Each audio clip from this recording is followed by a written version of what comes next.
Bienvenue sur ordimer.com. Dans ce tutoriel, nous allons découvrir le logiciel de communication Skype.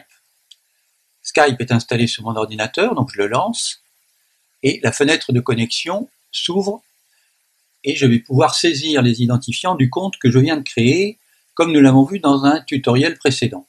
Je rentre mon identifiant, c'est-à-dire l'adresse mail de mon compte, je saisis le mot de passe, et je n'ai plus qu'à me connecter.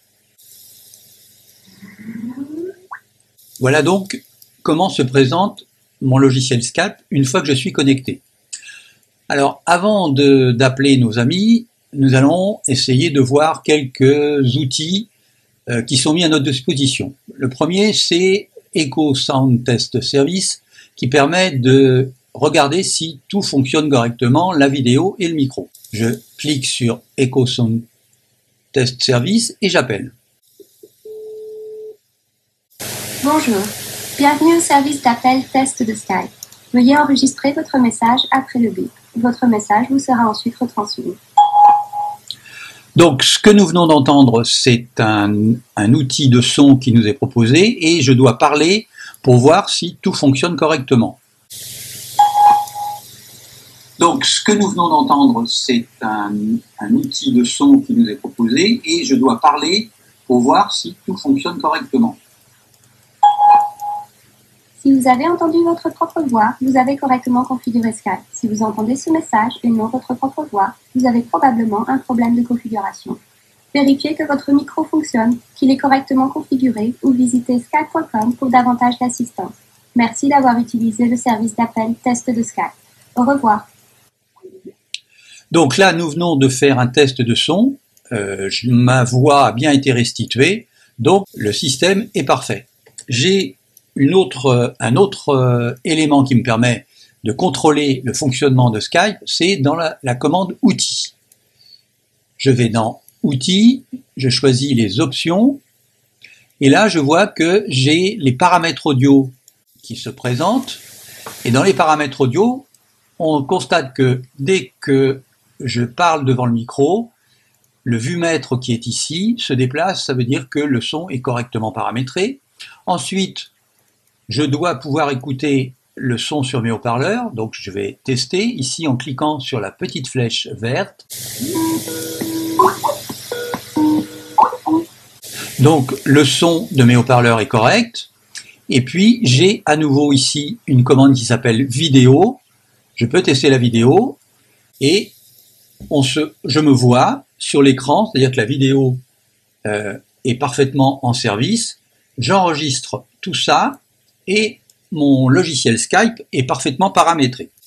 Un autre outil important dans le logiciel Skype, c'est la gestion des contacts. Donc ici, l'onglet Contact est ouvert, c'est là que j'ai Echo Sound Test Service, et je vais regarder si je trouve d'autres contacts. Je clique ici, et dans la petite fenêtre qui est là, je vais essayer de chercher des amis qui ont des comptes Skype.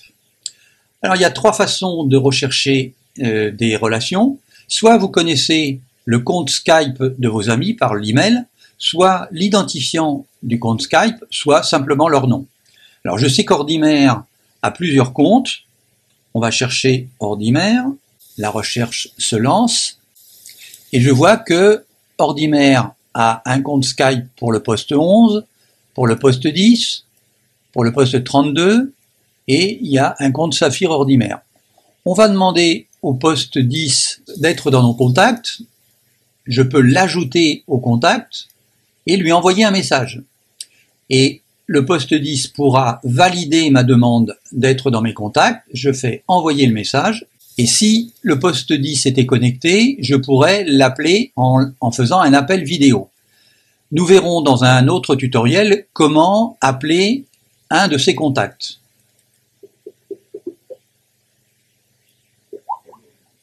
Là, l'appel n'a pas pu aboutir puisque le poste 10 n'est pas connecté. Et je vois maintenant que dans mes contacts, j'ai le poste 10. Alors je peux essayer de rajouter quelques autres personnes. Par exemple, je vais mettre mon nom, puisque moi-même j'ai un compte Skype. Je vais l'ajouter au contact, j'envoie un message. Et maintenant, dans mes comptes Skype, je vois que j'ai deux personnes avec lesquelles je vais pouvoir communiquer lorsqu'ils seront connectés. La commande Skype du menu ici me permet de quitter et de me déconnecter.